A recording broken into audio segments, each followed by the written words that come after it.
Hello everyone, I hope you are all doing well. IBPS जितने भी exams हैं उनको लेके आपकी तैयारी बहुत ही ज़ोरों शोरों से चल रही होगी, बहुत ही बेहतरीन तरीके से चल रही होगी।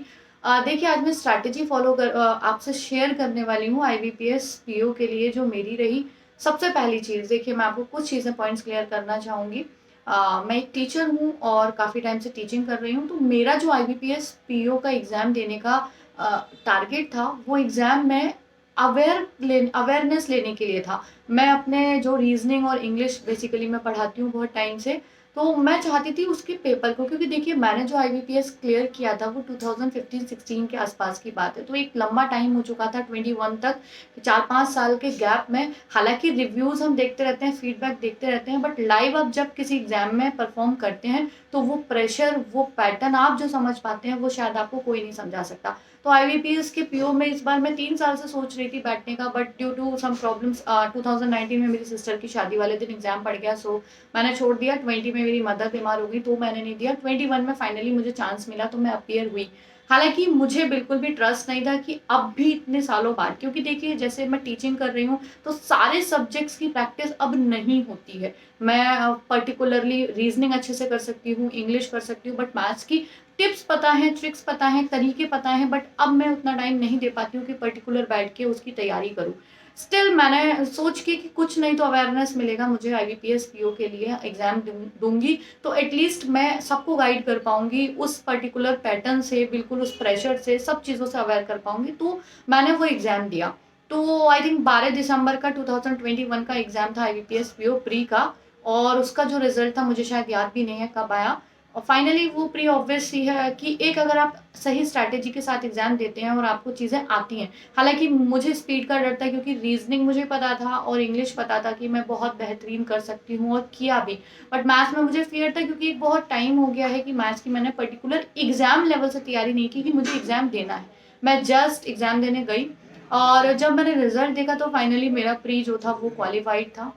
एंड देन मेंस के लिए मैं प्रिपेयर खैर कर नहीं पाई थी, बट फाइनली मैं मेंस देती ज़रूर। 22 जनवरी 2022 को उसका मेंस था। अनफॉर्चुनेटली मेरे भाई की तबीयत बहुत ज़्यादा ख़राब हो गई, और 22 की अर्ली मॉर्निंग ही मुझे उसके पास, दिल्ली एनसीआर में वो रहता है, वहाँ निकलना पड़ा। और मेरा जो एग्ज़ाम था मेंस का वो बनारस में था, और उसका भी रीज़न था, मैंने बनारस फील किया क्योंकि मुझे लगा था मैं घूम भी आऊँगी और एग्ज़ाम भी दे आऊँगी, बट फाइनली मैं एग्ज़ाम में अपीयर नहीं हो पाई। तो ये एक अलग वे था। हालाँकि मेरा कोई बैंकिंग की जॉब्स के लिए कोई अट्रैक्शन नहीं था, और मुझे करनी, क्योंकि अगर करनी होती तो शायद 15-16 में मैं कर चुकी होती। बट हाँ, मुझे शौक है पढ़ने का, मुझे शौक है पढ़ाने का, मुझे शौक है चीज़ों को जानने का, और उसी शौक की वजह से मैं एग्ज़ाम में अपीयर हुई, और मैंने एग्ज़ाम क्रैक भी कर लिया। मुझे खुद ट्रस्ट नहीं था। अब करते हैं स्ट्रैटेजी के बारे में बातें। देखिए, बहुत सारे लोग बोलते हैं कि अगर मैं वीडियो बना रही हूँ, ऐसे ही बना रही हूँ, या ऐसे ही मिसगाइड कर रही हूँ, या ऐसे ही कोई चीज़ कर रही हूँ, तो देखिए 6 ईयर का एक्सपीरियंस किसी भी सब्जेक्ट में कम नहीं है। And then IBPS RRB, IBPS clerk, IBPS PO का इस बार का भी प्री मैंने क्वालिफाई किया है ना। एक स्कोर कार्ड शेयर कर चुकी हूँ, ये भी आपको दिखा रही हूँ इसका मेंस, ठीक है। मेंस का एडमिट कार्ड डाउनलोड किया था, जाने ही वाली थी, बट अनफॉर्चुनेटली ऐसा कुछ हुआ कि मैं नहीं जा पाई। सबसे बड़ी बात स्ट्रैटेजी की, देखिए प्रैक्टिस एंड प्रैक्टिस। आपको कहीं से भी प्रैक्टिस करनी है, प्रैक्टिस करनी है, चाहे फ्री सेट से, चाहे अड्डा 24/7 से करिए, चाहे टेस्ट से करिए, चाहे गाइडली से करिए, ऑलिव बोर्ड से करिए, आपको क्वेश्चंस मिलने चाहिए। अच्छा, प्रैक्टिस ही केवल नहीं होती, प्रैक्टिस के साथ साथ आपको देखिए, मान लीजिए आपने कोई एक सवाल किया आज, कल भी उसे कर लिया, परसों भी उसे कर लिया, ये प्रैक्टिस करना नहीं कहलाता है। आज आपने कोई सवाल किया, उसको एनालाइज किया कि इस सवाल को मैं इतनी और कम टाइम में कर सकता हूँ, मैं इस सवाल को 10 सेकंड और कम दे सकता हूँ अगर मैं इसको इस तरीके से निकाल लूंगा। और उसके लिए हाँ, कई बार हम अपने आप चीज़ों को कर लेते हैं, कई बार हमें टीचर्स की ज़रूरत होती है।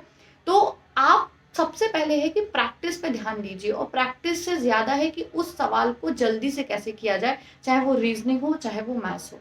फिर से मैं एक बात कहूंगी, बैंकिंग की तैयारी में रीजनिंग मैथ्स के कुछ सेक्शंस, मैंने एक वीडियो बनाई थी, वो बिल्कुल ट्रू वीडियो है। कुछ सेक्शंस इतने ज़्यादा ज़रूरी होते हैं। देखिए, जैसे कि पजल हुआ, सिटिंग अरेंजमेंट हुई, इनइक्वालिटी हुई रीजनिंग में, और सिलॉक्स हुआ। अगर आपकी चैप्टर प्रिपेयर है, अच्छे से प्रिपेयर है, तो आप रीजनिंग में बहुत बेहतर परफॉर्म कर लेंगे। मैथ्स में अगर आपको सीरीज जल्दी से प्रैक्टिस्ड है, और डीआई उसके लिए अगर हम बात करें पीओ के लिए, और सिंप्लीफिकेशन आपकी कैलकुलेशन बहुत अच्छी है तो आप इसमें परफॉर्म कर देंगे।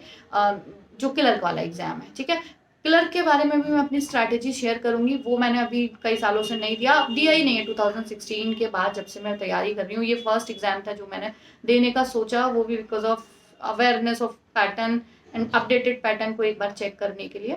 और मुझे लगा कि अब भी पैटर्न में कुछ ऐसा खास चेंज नहीं है, मेन चीज़ है आपकी तैयारी कितनी है और आप तैयारी को कितनी सही दिशा देते हैं, ठीक है। और फाइनली कल मेरा स्टूडियो तैयार हो जाएगा तो हम प्रैक्टिस जो है कल से स्टार्ट कर देंगे। बस आज लास्ट डे है, सॉरी फॉर डिले। एक्चुअल में माइक और लाइट्स जो मैंने मंगाई हुई थी उसकी थोड़ी सी प्रॉब्लम थी, वो डिलीवर होने में थोड़ा सा टाइम लगा है।